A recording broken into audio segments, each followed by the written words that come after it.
नमस्कार, मैं हूं अभिषेक त्यागी। जसप्रीत बुमराह, जब आप इस नाम को सुनेंगे तो आपको भरोसा होगा कि बुमराह आएगा, विकेट चटकाएगा, टीम इंडिया को मैच जिताएगा।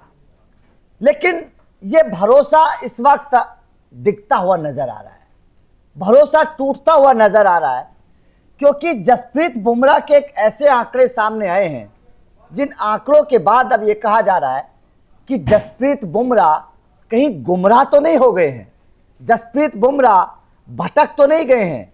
और जसप्रीत बुमराह के इस परफॉर्मेंस के बाद अब ये सवाल खड़े होने लगे हैं कि क्या अब उनके ऊपर भी एक्शन लेने का वक्त आ चुका है। क्योंकि सबसे पहले आप ये चीज समझिए, जसप्रीत बुमराह सबसे पहले तो इंजर्ड बहुत रहते हैं, वर्कलोड मैनेजमेंट के चलते टीम इंडिया से बाहर बहुत रहते हैं, और उसके अलावा भी जितने मैचेस में जसप्रीत बुमराह आ रहे हैं उन मैचों में जसप्रीत बुमराह का परफॉर्मेंस वो नहीं है जिसके लिए उनको जाना जाता है। क्योंकि जसप्रीत बुमराह की गेंदबाजी की चर्चा हमेशा होती है, खासतौर पर डेथ ओवर्स में। अगर जसप्रीत बुमराह की गेंदबाजी को आप याद करेंगे तो कुछ साल पहले तक जसप्रीत बुमराह सबसे बेहतर गेंदबाजों में से एक गिने जाते थे। वो आते थे, यॉर्कर उनकी सटीक थी, विकेट चटकाते थे, डंडे उड़ाते थे, टीम इंडिया को जिताते थे। लेकिन अब ऐसा नहीं हो रहा। अगर मैं आपको जसप्रीत बुमराह के आंकड़े दिखाऊंगा तो आपके पैरों के नीचे से जमीन खिसक जाएगी। जिस इंसान को, जिस गेंदबाज को आप सबसे बड़ा मैच विनर समझते हैं, वो वास्तव में डेथ ओवर का टीम इंडिया की सबसे बड़ी कमजोरी इस वक्त बनता जा रहा है। और देखिए, किसी भी टीम को अगर जीतना होता है T20 में, खासतौर पर अगर हम चर्चा करें तो डेथ ओवर की गेंदबाजी सबसे मजबूत होनी चाहिए। अगर आपके पास आखिरी के 5 ओवर्स में वो गेंदबाज हैं जो विकेट चटका पाएं और रन बचा पाएं, तो समझ लेना कि आपकी टीम विश्व कप जीतने के काबिल है। लेकिन जसप्रीत बुमराह के ऊपर भरोसा किया जाएगा, T20 विश्व कप में उन्हें आखिरी के ओवर्स में गेंदबाजी दी जाएगी। लेकिन क्या वास्तव में जसप्रीत बुमराह इस वक्त उतने कारगर हैं? उनका हथियार उस तरीके से चल रहा है जिस तरीके के जसप्रीत बुमराह काबिलियत रखते थे? चलिए आपको आंकड़े दिखाते हैं जसप्रीत बुमराह के, किस तरीके के आंकड़े हैं पिछले कुछ मैचेस के। दरअसल बुमराह हो गए बेकार, ये क्यों कहा जा रहा है? न्यूजीलैंड के खिलाफ वाइजैक T20 के दौरान एक ओवर में उन्होंने 19 रन लुटाए। इसी सीरीज के पहले मैच में 18वें ओवर में 15 रन जसप्रीत बुमराह ने जो थे वो लुटाए थे। एक ऐसी सीरीज में बुमराह ने 2 बार 15 या उससे ज्यादा रन डेथ ओवर्स में लुटाए हैं, एक ही ओवर में दे डाले। मतलब एक ओवर में 19 और 15। यहां समझ सकते हैं कि जसप्रीत बुमराह से उम्मीद बिल्कुल नहीं की जा सकती। दिसंबर 2025 में साउथ अफ्रीका के खिलाफ भी बुमराह ने एक ही मैच के 2 ओवर्स में 15 या उससे ज्यादा रन लुटाए थे। ये साउथ अफ्रीका के खिलाफ जो अभी हुआ। उसके अलावा चंडीगढ़ में खेले गए मुकाबले के पावर प्ले के एक ओवर में 16 रन लुटाए थे। मतलब डेथ ओवर्स में तो रन लुटा ही रहे हैं, पावर प्ले में भी लुटा रहे हैं। वहीं उसी मैच का सबसे आखिरी यानी कि 20वां ओवर डालने आए बुमराह ने 17 रन खर्च कर दिए थे। मतलब बुमराह ना तो पावर प्ले में रन रोक पा रहे हैं और ना ही डेथ ओवर्स में। यह जसप्रीत बुमराह की कमजोरी साफ तौर पर नजर आ रही है। बुमराह की बीते 12 महीनों में गेंदों की गिरती धार पर सवाल खड़े हो रहे हैं। जाहिर तौर पर होने भी चाहिए, क्योंकि उन पर भरोसा किया जाता है। पिछले 12 महीने में बुमराह ने 16 मैच खेले हैं, जिसमें उसमें सिर्फ 18 विकेट वो ले पाए हैं, जबकि उससे ज्यादा की उम्मीद हमेशा की जाती है। इस दौरान उनके खाते में ना तो एक भी 5 विकेट है और ना ही 4 विकेट।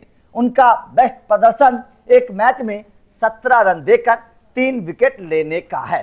तो इस प्रदर्शन के अगर आधार पर देखें तो बुमराह पर सवाल है। यह प्रदर्शन भी उनका न्यूजीलैंड के खिलाफ मौजूदा सीरीज के तीसरे T20 मुकाबले में देखने को मिला था।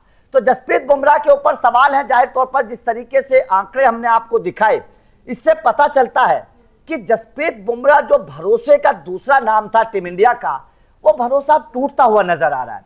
क्योंकि ना तो बुमराह को पावर प्ले में गेंदबाजी दी जाती है, ना तो पावर प्ले में वो रन बचा पा रहे हैं, विकेट चटका पा रहे हैं, और ना ही जसप्रीत बुमराह डेथ ओवर्स में उतने कारगर साबित हो पा रहे हैं जैसे पहले हुआ करते थे। यह सवाल इस वक्त सबसे बड़ा है, क्योंकि हम जब T20 विश्व कप में जाएंगे तो बुमराह के इर्द गिर्द कहीं ना कहीं टीम इंडिया की तेज गेंदबाजी रहेगी, बुमराह के कंधों पर जिम्मेदारी रहेगी। और ऐसे में अगर आपका सबसे बड़ा हथियार बेकार हो जाए तो फिर सवाल है, वास्तव में सवाल यह भी है कि क्या टीम इंडिया की गेंदबाजी T20 विश्व कप जीतने लायक है? क्योंकि यहां पर सवाल जसप्रीत बुमराह के अलावा भी बाकी खिलाड़ियों पर है। आप अगर तेज गेंदबाजी को देखेंगे, मोहम्मद सिराज उस तरीके का T20 में परफॉर्मेंस नहीं कर पा रहे, अर्शदीप सिंह की धार बेकार नजर आ रही है, हर्षित राणा अभी पिछले मुकाबले में किस तरीके से पिटे हैं ये भी हर किसी ने देखा है। तो कुल मिलाकर बात साफ है कि आखिर टीम इंडिया की तेज गेंदबाजी क्या T20 विश्व कप जिता पाएगी? जिस गेंदबाजी के ऊपर हम घमंड कर रहे हैं, जिस गेंदबाजी की चर्चा हो रही है, क्या उस गेंदबाजी में वो दम है कि वो T20 विश्व कप को जिता पाए? क्योंकि सबसे पहला अगर भरोसा किसी खिलाड़ी के ऊपर जाता है तो वो केवल जसप्रीत बुमराह है। लेकिन जसप्रीत बुमराह का भी भरोसा अगर डगमगा जाए, क्योंकि आंकड़े साफ तौर पर गवाही दे रहे हैं कि जसप्रीत बुमराह डेथ ओवर्स में और पावर प्ले में दोनों में जसप्रीत बुमराह इस वक्त इफेक्टिव साबित नहीं हो रहे हैं। क्योंकि पिछले 10 मैचों के आंकड़े हमने आपको दिखाए हैं, इन पिछले 10 मैचों में जसप्रीत बुमराह कई बार ऐसा हुआ, साउथ अफ्रीका के खिलाफ सीरीज की बात करिए 2 बार ऐसा हुआ, न्यूजीलैंड के खिलाफ जो चल रही है सीरीज इसकी बात करिए 2 बार यहां भी ऐसा हुआ, इससे पहले भी जसप्रीत बुमराह डेथ ओवर्स में महंगे साबित हुए हैं, पावर प्ले में भी महंगे साबित हुए हैं। तो जसप्रीत बुमराह से जब कोई भी कप्तान उनको गेंदबाजी थमाता है तो उम्मीद करता है कि बुमराह विकेट तो चटकाएंगे, रन भी नहीं देंगे, क्योंकि उनके पास वो काबिलियत है, वो ये काम करके दिखा चुके हैं, सालों तक उन्होंने ये काम टीम इंडिया के लिए किया है।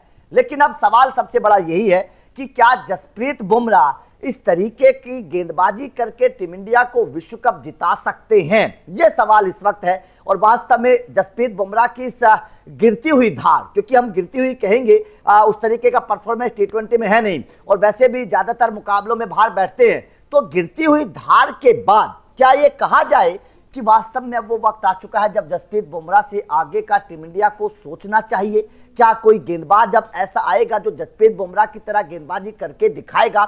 ये सवाल इस वक्त टीम इंडिया के सामने खड़ा हो चुका है, क्योंकि T20 विश्व कप है। T20 विश्व कप के बाद हम WTC के लिए तैयार हो जाएंगे, उसके बाद 2027 का वनडे विश्व कप खेला जाना है। तो क्या अब वो वक्त आ चुका है कि टीम इंडिया को बुमराह से आगे का प्लान बनाना पड़ेगा? क्योंकि शमी नहीं खेल रहे हैं, शमी को टीम इंडिया ने बाहर कर दिया है, जसप्रीत बुमराह की गेंदबाजी खराब चल रही है, अर्शदीप सिंह उस तरीके का परफॉर्मेंस कर नहीं पा रहे हैं, आखिर मोहम्मद सिराज T20 के गेंदबाज है नहीं, हर्षित राणा को मौका लगातार दिया जरूर जा रहा है, लेकिन हर्षित राणा के साथ परेशानी यह है कि वो भी बहुत महंगे साबित होते हैं। तो ऐसे में सवाल खड़ा होता है कि क्या टीम इंडिया वास्तव में T20 विश्व कप जीतने लायक है? क्या गेंदबाजी ऐसी है? कमेंट करके अपनी राय जरूर दीजिएगा। बाकी लगातार अपडेट मिलते रहेंगे, तो चैनल को सब्सक्राइब करके बेल आइकन को प्रेस कर देना। और क्या आपको भी लगता है वास्तव में अब वो वक्त आ चुका है जब बुमराह से आगे का सोचना पड़ेगा? Thank you very much.